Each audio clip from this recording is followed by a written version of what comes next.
G'day guys and girls, it's been a while since I've done a vlog. I know that I've been quite busy, COVID, lockdowns as well, not letting me get out and about, and enjoying the car. Last video you saw the new wheels, and as I promised there's some more exciting things coming. So today I will reveal what I brought next. So as you can see, I've got the hood open, so suggests something might be going in there, maybe. We have here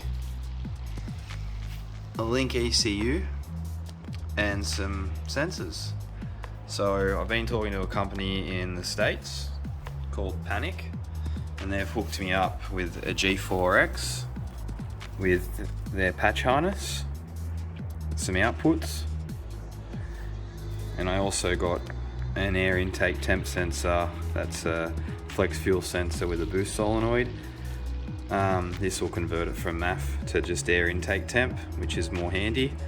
And this has already got a base map loaded onto it for my car and should just plug in. So this replaces my factory computer, but should all retain all the factory features, is what they've told me. So I have a feeling they might have used like the IS200 ECU, which can run everything. You just have to use a patch harness to get it to work in this car. So they've already sort of done that for me. And that slides into my factory ECU box, which I already know it fits because I've sort of tested it. But today I'm going to start wiring it in. So I've got no idea what I'm doing. This is all new to me. My past car had like a factory computer done by GM, which you could access and just tune. So I dropped it off at a tuner, he tuned it, brought the car back. That's how it was done. I didn't have to worry about putting an aftermarket ECU in with sensors and all that. The car already was set up with all that stuff from factory. So this is all new to me. Trying to understand it, trying to see what I want to do is confusing, but most of it just plugs in. So I've got that. So this is the air intake temp sensor. And down here on my modified intake, I have what now is the MAF. So the harness is already made up and it plugs into the factory wiring for the car, and I can just remove that. So for now, I don't know, I think I'm going to just drill in here somewhere and put this in and then just plug into that and see if it'll work. I've got to work out what fitting this is and what size thread and whatnot, but that shouldn't be too hard. The boost solenoid and the flex fuel sensor, I don't know if they need to go in just yet. I don't exactly understand what the boost solenoid does. You must control the boost electronically, like the wastegate, I'm presuming. Correct me if I'm wrong, but I don't think it has to go in the car just yet to get it to run. The factory wastegate would probably do its job for now, but it probably has to talk to the computer. See, I'm not very sure on that stuff. And I've got my wideband in the car that I installed ages ago. If you want to go back and see one of those videos, it's in there. The wideband's on the bottom there, and I want to try and utilize that, but not knowing without having the O2 sensor plugged in and a reading. I don't know if it reads through a factory one here also, and I'll probably need the air intake temp sensor so I understand what air's coming into the car. Without that, I don't know if it'll run either, but I can at least see if it gets power. I feel like the first job before I stuff anything up is disconnect the battery, and we'll go from there. I'll just pop this reservoir off for the power steering. There's just a clip at the back and that comes off, and then I can access this cover a bit easier and check out the factory ECU. So battery's connected. I got this loosened out of the way to take the cover off. So this is where the factory ECU is, factory harness and some extras in here. So I already had a look earlier. These plugs all plug straight into the patch harness I've got, and that new computer ECU I've got will slide in this place where the factory one is. So I'll just remove these plugs, pop them off and pull that out. And just like that, the factory one is out. It's not exactly factory, it is a genuine Toyota one, but as you can see it has MT wrote on it for manual transmission. So this is, someone else has put this in once they converted mine from auto to manual.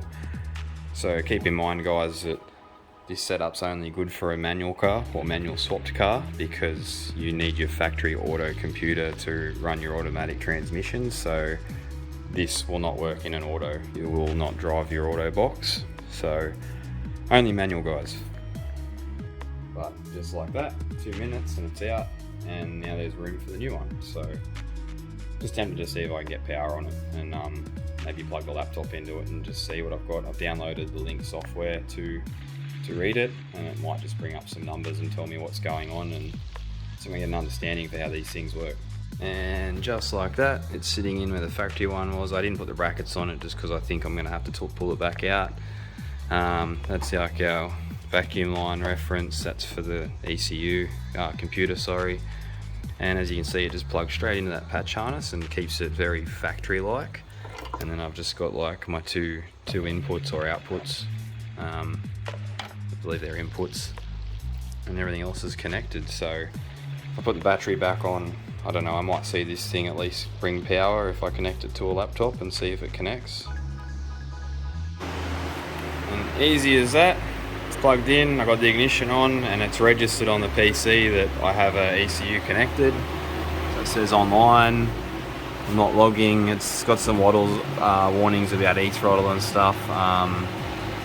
I don't really want to touch anything because I don't know exactly what I'm doing, but I'm sure by not touching too much I shouldn't stuff it up, and my tuner can fix it maybe. So yeah, it worked, it has power. I could read on my laptop what was going on. So first sensor is the air intake temp sensor, so I will pull this pipe out maybe and try and tap it in there for now, just to see if it works.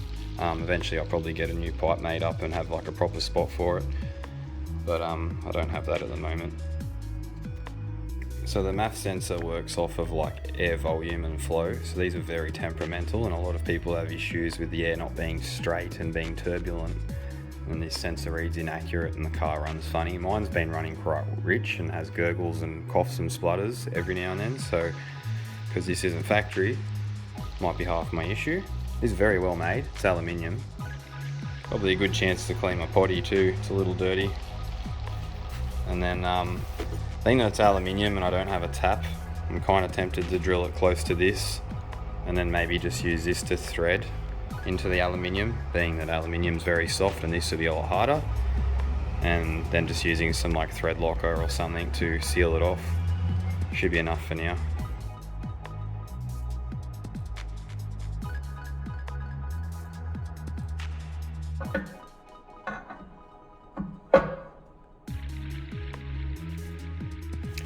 So yeah, I got the sensor in there. I don't know if it's the best spot behind this, but if it isn't, we don't need this later on. I can just get a blanking piece over this or get this cut off and fabbed up, I guess, a bit better. Might be the cheapest option since all this works and fits, and it can probably stay there.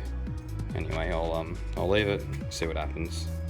I'm thinking the wideband might be a tomorrow job, just because I'm a little bit clueless about it. I've already emailed the company I brought everything from, so they're in America time, so it'd be late tonight when I might get an email from them, and then I can sort of email them back quickly and find some info out, and that way it might save me a bit of heartache.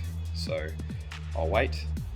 Alright, got the intake all back together again, the air intake sensors plugged in. Whether that's been optioned to work in the ECU yet, I don't know. Trying to make sense of it myself. I do have a boost reference, so I think that's right. This is working, and I might just start the car and see what happens. I'm expecting it to like rev up and run heaps high. I don't know, do something weird, and I'll probably want to shut it off. Alright, I tried starting it already, but I didn't have it on video, but I already know it's not going to start. So all the dash lights up and works, thermos are on. I can hear a solenoid in the back click like the fuel pump is on, but she just cranks and nothing happens, so I don't know what's going on. I guess I'll go and check the So yeah, I can see some things working here. I got some error codes, but it obviously won't let the car start. It's probably as simple as I don't have my O2 sensor connected, so it's got no reading, it's in fault. Maybe it won't start because of that. They've obviously set it up to run that, so that's something I might have to work out. If not, my tuner can probably do it for me, and I might have to trailer the car there just because this is all new. But for now, I'm going to pack up and leave it, and I'll continue tomorrow. So it's another day, time to work on the car again. you would have saw me quickly put that sensor in the pipe. Yeah, I had a quick shower thought last night and thought, hang on, does it go where the old MAF sensor was? Maybe you should go in the charge pipe before the throttle body, because you want to read your temperatures before it gets into the intake. And then I hopped out of the shower and so I had an email from Panic in America, and they said that, yeah, the sensor has to go before the throttle body. So I got that wrong. So today I'm gonna have to drill another hole and put it in the other side. And that's why they gave me a cable long enough to go there. So I'll get to it. So yes, now I have a hole in my intake pipe that I don't. So that's down there. I drilled that yesterday. We all make mistakes. I can easily cover that with something. It's on the intake side, it's not under pressure. So taking the pipe out of here, it's only a small piece. I don't know how I'm going to go. I think the flattest section of the pipe's here, but luckily this is actually thicker than yesterday's pipe, so it gives me a bit more meat to sort of create a thread in. And I brought some sealant. Got my pilot hole. I'm going to use a stepper drill bit. These are great if you don't have big drill bits. They step up in size as you go deeper. I need roughly around the 16mm mark, and that should let my sensor go in and create a nice thread. Alrighty, fittings in, or sensor with some thread sealant on it. It's good for 10,000 PSI apparently, so hopefully that'll seal up. Put it in the charge pipe, and if it does end up having a boost leak there, I'll get a bung welded on there and a proper fitting. Alright, I put a new T in, so I've got a T and a T. I don't know how reliable this will be being plastic and there's multiple of them, but yeah. Boost reference to the ECU, T's off, and then another T for the gauge inside the car so I can see what the boost is doing internally. So boosts are done. I've left the lines really long just because I can tidy it up later. Air intake temp sensor is in. It's probably the best place I could get it. It's nice, easy access to unplug and remove if I need to. Hopefully the sealant seals, and again that cord is very long, but I'm going to tidy that up later. It's best to leave everything long, I find, and then fix it up at the end. So now I'll probably move on to wiring the wideband, which I found out some new information about last night.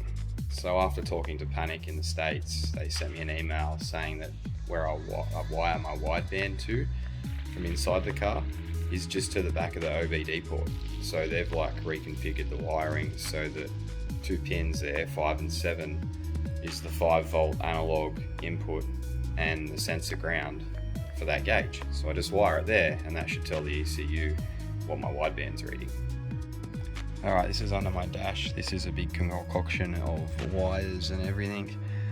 Typical Japanese wiring. I don't know, someone did some stuff here with the foggies to make them turn on differently, but I don't mind how they're wired. It's just makes a lot of mess under here. And then the rest of it's just like me tapping in for my gauges and getting this stuff working again, because this never works. So I borrowed some power from elsewhere and they're in my other videos. But here we have my OBD port. I've just popped it out. It's got this weird cover on it which makes things difficult. But yeah, apparently 2 of these wires I've got to tap into. I don't like messing with the OBD port, but I think some of it's not used anymore, so it probably won't really matter. Okay, after many hours I wired behind the OBD port. So I looked up what they'd sent me. They'd sent me like a standard OBD port layout or pin out, and mine looked a bit different. I don't know, a bit confusing. I know that some manufacturers do some different optional extras there, but mine only had 2 wires in the top row, where I looked up all the other types and they have 3. They told me pin 7 would be the input for the analog 5-volt for the wideband, but then there was also a sensor ground and then a chassis ground, but I didn't have 2. I only had like what would be chassis ground and not the sensor ground, so I'm assuming that they were together. A lot of diagrams do show them as one.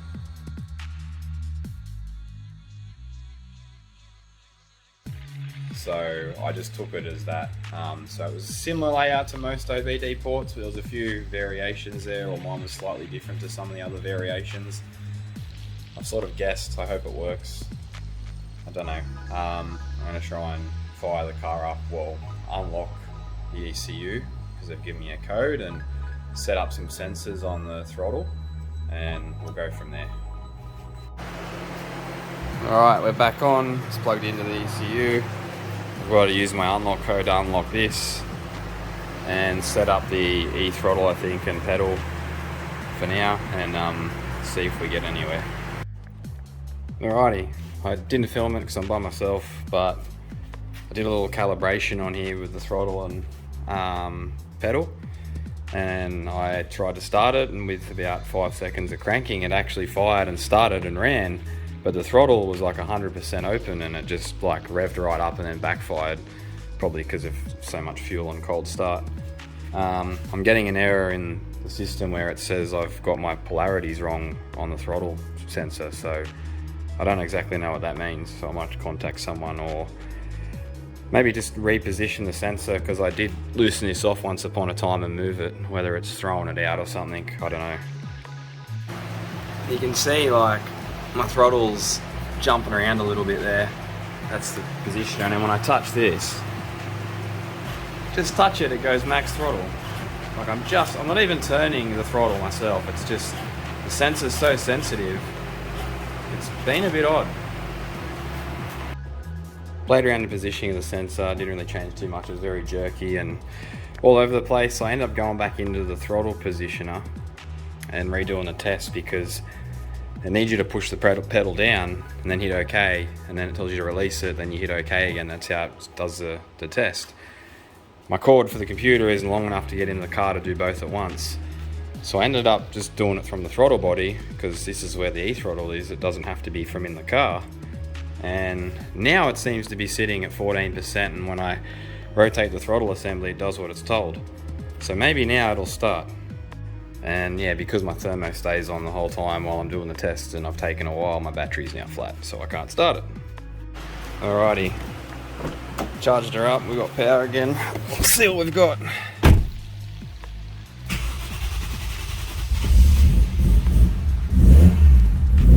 It's not full throttle.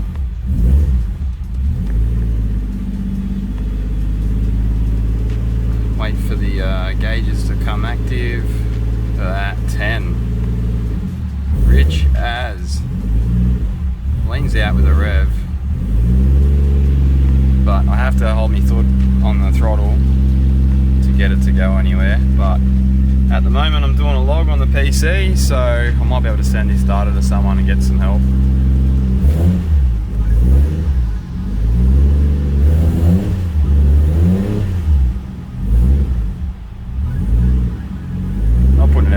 But it looks like it's running really rich. Overfueling. Alright, so I've taken a log. I've checked. That's 14.7.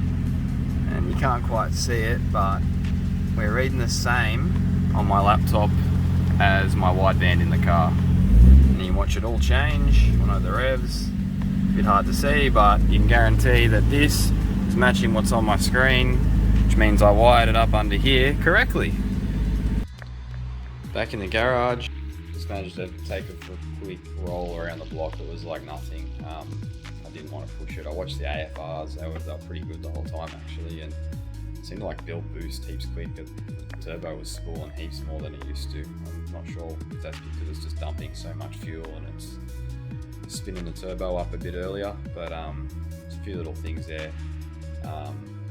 But yeah, pretty much I just had to get that throttle position calibrated, and I freaked out and I did move my position sensor on the throttle body, so I just sort of put that back to where it was, and that's how it's running good now. So just a couple little things that I worked out, and now I'll be able to like probably put in my ethanol content sensor as well as my boost solenoid, and then once they're wired in I'll be able to take a log and probably send it to someone and get like a tune done over the computer, which might help me out, and then I can drive it somewhere and eventually get a proper tune.